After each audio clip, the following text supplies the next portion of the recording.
Hello everyone, সবাইকে আবার BD tutorial কর্নার্সে স্বাগতম। আজকে আমরা দেখব হোয়াইল লুপ এবং ডু হোয়াইল লুপ। হোয়াইল লুপের সিনট্যাক্সটা সবার আগে আমরা দেখে নিই। হোয়াইল লুপের সিনট্যাক্সে প্রথমে থাকে হোয়াইল এবং অবশেষ ছেলে ছোটো হাতে হতে হবে এবং প্যারেনথেসিস ফার্স্ট ব্র্যাকেট, এর মধ্যে থাকবে আমাদের কন্ডিশন, তারপর থাকবে আমাদের কার্লি ব্র্যাকেট শুরু এবং শেষ, এবং এই কার্লি ব্র্যাকেটটা হবে হোয়াইলের ব্লক। এর মধ্যেই কন্ডিশনটা আমাদের যতক্ষণ পর্যন্ত ট্রু থাকবে ততক্ষণ পর্যন্ত আমাদের এই ব্লকটা কাজ করবে। তো এটা আমাদের হোয়াইলের সিনট্যাক্স। তো আমরা এখন একটা এক্সাম্পল দেখি। আমি একটা ইন্টিজার টাইপের ভ্যারিয়েবল নিলাম, যেটাতে আমি i = 0 দিলাম এবং কন্ডিশন দিতেছি i is <5। তো এর ভ্যালু যতক্ষণ পর্যন্ত আমার 5-এর কম থাকবে ততক্ষণ পর্যন্ত আমাদের এই ব্লকটা রান করবে। তো এর মধ্যে আমি এর ভ্যালুটা প্রিন্ট করে দেখি। তো প্রিন্ট এলেন,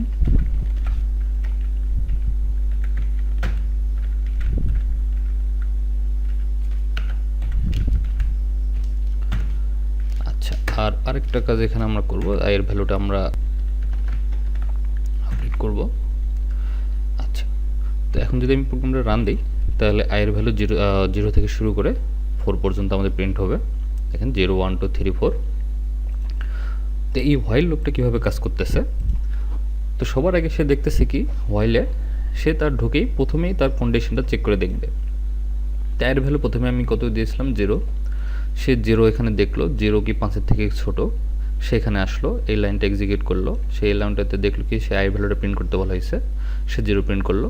দেন পরের লাইনে আসলো, পরের লাইনটাতে কি বলা হয়েছে যে আয়ের ভ্যালু আমি 1 বাড়াই দিতেছি, সে এখানে কি করলো আয়ের ভ্যালুটা 1 বাড়াই নিল, আয়ের ভ্যালু এখন 1 হয়ে গেল।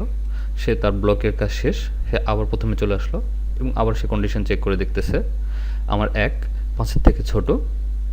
সো সে কী করবে, ব্লকের মধ্যে আবার ঢুকবে এবং এই লাইনটা এক্সিকিউট করলো, 1 প্রিন্ট করলো, আয়ের ভ্যালু আবার বাড়ালো, আবার ঘুরে এখানে আসলো, আয়ের ভ্যালু এখন 2 5-এর থেকে ছোট, 2 লাইন, আবার এই লাইনটা এক্সিকিউট করলো, 2 প্রিন্ট হয়ে গেল আমাদের। তারপরে আয়ের ভ্যালু আবার 1 বাড়াইলো, 3 হয়ে গেল, 3 চেক করে দেখলো 3 5-এর থেকে ছোট, সো 3 সে প্রিন্ট করে দিল।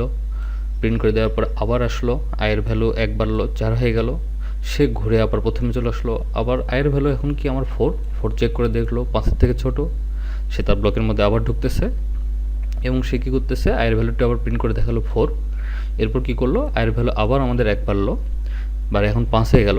তো 5-5 থেকে ছোট, কন্ডিশন আমাদের ফলস। সো কন্ডিশনটা ফলস হওয়ার কারণে সেই ব্লকের মধ্যে আর না ঢুকে আমার এই ব্লকটা ব্রেক করে দিল। সো এই কারণেই 0 1 2 3 4 পর্যন্ত প্রিন্ট হয়ে গেল। ফর লুপ আর হোয়াইল লুপের মধ্যে এই জায়গাটায় আমাদের একটা জিনিস দেখি যে ফর লুপে আমরা কি করেছিলাম, যে ফর লুপে ইনিশিয়াল কন্ডিশন আমরা দিতেছিলাম, তারপরে আমরা ব্রেক কন্ডিশন দিতেছিলাম, তারপর আমরা আপডেট কন্ডিশন দিতেছিলাম। তো এই জিনিসটা আমরা এখানে কি করলাম, হোয়াইলের বাইরে আমরা আইকে ইনিশিয়ালাইজ করলাম এবং এর ভিতরে আমরা কন্ডিশন চেক করলাম এবং ব্লকের মধ্যে যায় আপডেট কন্ডিশনটা দিলাম। তাহলে আমাদের হোয়াইল লুপ ফর লুপের জায়গায় আমরা হোয়াইল লুপ কেন ইউজ করব? তো হোয়াইল লুপের একটা সুবিধা হলো যে এটার জন্য আমাদের value mainly basically update value বা ইনিশিয়াল ভ্যালু এই দুটার কোনো প্রয়োজন পড়ে না, এটা শুধুমাত্র তার কন্ডিশনটাই মেন থাকে। তো আমাদের যদি এরকম কোনো কিছু পড়ে যায় যেখানে আমাদের ইনিশিয়াল ভ্যালু কত হবে এটা আমরা জানি না, বাট শুধুমাত্র আমরা একটা জিনিসই জানি যে কন্ডিশন, যে এই কন্ডিশনটা যতক্ষণ পর্যন্ত থাকবে ততক্ষণ পর্যন্ত আমাদের এই লুপটা চলতে থাকবে আর ভিতরে কোনো ভ্যালু আপডেটও হবে না। সো সেক্ষেত্রে আমরা হোয়াইল লুপ ইউজ করব।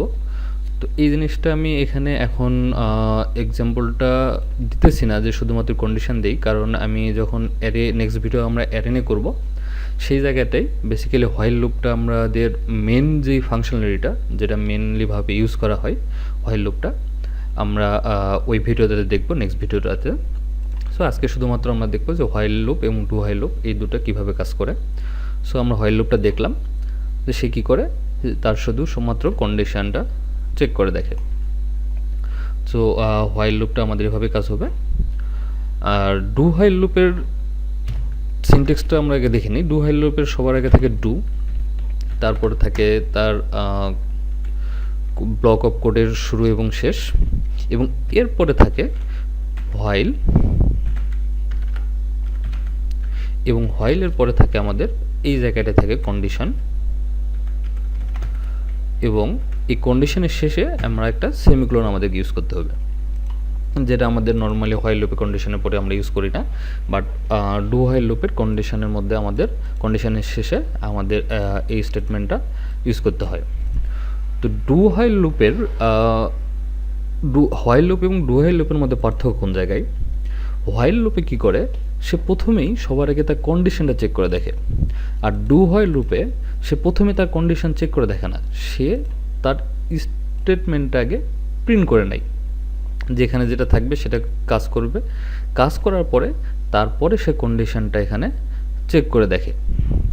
তো আসুন আমরা একটা হোয়াইল লুপ এখানে করে নেই।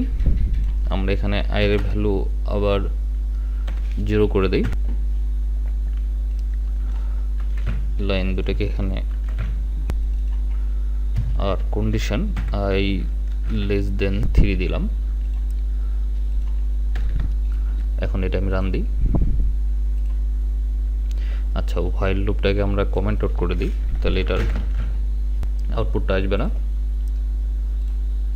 তাহলে দেখেন 0 1 2। তো এখানটাই যদি আমরা এটা হোয়াইল লুপে করতাম সেক্ষেত্রেও আমাদের 0 1 2 পর্যন্ত আসতো, 5 পর্যন্ত দিই তাহলে আমাদের এক্সাম্পলটা বুঝতে সুবিধা হবে। আগেরটা আমরা 5 পর্যন্ত দিয়েছিলাম। দেখেন 0 প্রিন্ট করলো, প্রথমে আসলো, সে 0 দেখলো, 0 প্রিন্ট করলো, তারপর কন্ডিশন চেক করলো। তো এটাতে আমরা কি দেখতেছি যে হোয়াইল লুপ এবং ডু হোয়াইল লুপের মধ্যে তেমন বেসিক্যালি কোনো পার্থক্য আমাদের চোখে পড়তেছে না।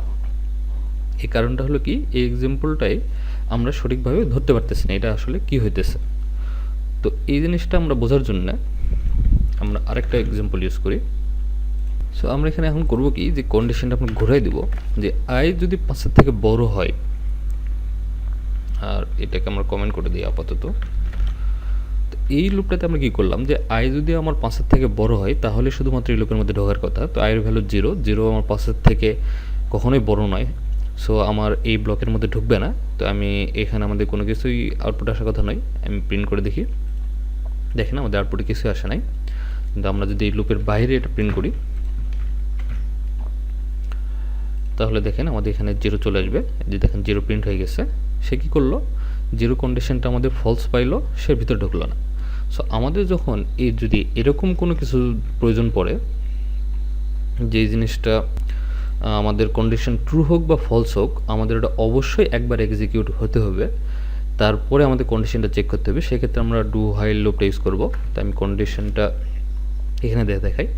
তো প্রথমে কী করলো, i এর ভ্যালু 0 0 সে পাওয়ার পরে সে কী করলো, হোয়াইল লুপে আসার পরে কন্ডিশনটা ফলস পাওয়ার কারণে সেটা প্রিন্ট করে নাই। বাট ডু হোয়াইল লুপে এটা করবে কি, এই হোয়াইল লুপটা আমি কমেন্ট করে দিই। দেখেন যখন ডু হোয়াইল লুপে করতেছে কি, সে i এর ভ্যালু 0, সে প্রথমে আসলো ডু, সে কি করবে, তার এই ব্লকের কোডটা রান করবে। সেখানে দেখলো কি, i এর ভ্যালুটা প্রিন্ট করতে বলা হয়েছে, সে i এর ভ্যালুটা প্রিন্ট করে দিল 0। তারপরে i এর ভ্যালু একবার বাড়ানোর কথা বলা হয়েছে, সে i এর ভ্যালু 1 বাড়ায় নিল, i এর ভ্যালু 1 হয়ে গেল। এখন 1 যে আমাদের 5-এর থেকে বড় কন্ডিশন, i এর ভ্যালুটা অবশ্যই কি 5-এর থেকে আমাদের বড় হতে হবে, এইখানে এই কন্ডিশনে দেওয়া আছে। সো 1 তো আমার 5-এর থেকে বড় নয়, সেক্ষেত্রে কী হলো, আমার কন্ডিশনটা ফলস হয়ে গেল। এই কারণে সে কী করলো, এই ব্লকের মধ্যে ঢুকলো না, সেখান থেকে ব্রেক হয়ে বের হয়ে আসলো। এই কারণে শুধুমাত্র আমাদের 0 প্রিন্ট হয়ে গেছে। বাট হোয়াইল লুপের ক্ষেত্রে হলো কি, যে শুধুমাত্র আমাদের কিন্তু এখানে 0টা প্রিন্ট হয় নাই, কারণটা হলো কি, প্রথমে সে কন্ডিশনটা ফলস পাই গেছে। সো এটাই হচ্ছে আমাদের বেসিক্যালি হোয়াইল লুপ এবং ডু হোয়াইল লুপের মধ্যে পার্থক্য, যে আমাদের কন্ডিশন হোয়াইল লুপে যেমন প্রথমেই কন্ডিশনটা চেক হইতেছে, ডু হোয়াইল লুপে আগে ব্লকের কোডটা রান হবে সবার আগে, তারপরে আমাদের কন্ডিশনটা চেক হবে। সো এরকম যদি আমাদের এখন কাজ পড়ে, যে জায়গাটায় আমাদের কন্ডিশন চেক করা লাগবে আগে, সেক্ষেত্রে আমরা হোয়াইল লুপ ইউজ করব। এবং যদি এরকম কোনো সিচুয়েশান থাকে যেখানে যে আমাদের কন্ডিশনটা পরে চেক হবে, আগে স্টেটমেন্ট বা কোড যেটা থাকবে সেটা আমাদের এক্সিকিউট করতে হবে, সেক্ষেত্রে আমরা ডু হোয়াইল লুপ ইউজ করব। সো নেক্সট যে ভিডিওটা আমরা করব, সেই ভিডিওতে আমরা দেখব যে হোয়াইল লুপটা এক্স্যাক্টলি আমরা কোন জায়গায় ইউজ করব এবং ফর লুপটা আমরা এক্স্যাক্টলি কোন জায়গায় ইউজ করব, এবং সেই সাথে ফরের লুপের আরেকটা জিনিস যেটা আমরা স্কিপ করে গেছিলাম, সেটা হচ্ছে ফর ইস লুপ। ফর ইস লুপটাও আমরা দেখে নেব এবং অ্যারেটা দেখার সঙ্গে সঙ্গে। সো আর অ্যারেটা দেখা হয়ে গেলে আমাদের জাভার বেসিক্যালি যেটা আমাদের প্রোগ্রামিংয়ের যেই লজিক্যাল পার্ট সহকারে যেই বেসিক যে কথাবার্তাগুলো থাকে সেগুলো আমাদের কমপ্লিট হয়ে যাবে নেক্সট ভিডিওতে ইনশাল্লাহ। এরপর থেকে আমাদের জাভার যেই main feature object oriented programming, যেটাকে আমরা ওওপি বলি সংক্ষেপে, যেটা বেসিক্যালি অন্যান্য প্রোগ্রামিং ল্যাঙ্গুয়েজ থেকে জাভাকে আলাদা করে এবং আমাদের কাজের বিভিন্ন সুযোগ সুবিধাগুলো দেয়, আমাদের সেই জাভার মেন পয়েন্ট নিয়ে আমাদের আলোচনা শুরু হয়ে যাবে নেক্সট ভিডিওর পর থেকে। সো আশা করি আপনারা সবাই আমাদের সঙ্গে থাকবেন এবং জাভা নিয়ে আপনাদের যত ধরনের আমাদের যে প্রবলেমগুলো থাকবে সেগুলো আস্তে আস্তে সব আমাদের ক্লিয়ার হয়ে যাবে। সবাইকে ধন্যবাদ, আজকে আমাদের এই পর্যন্তই।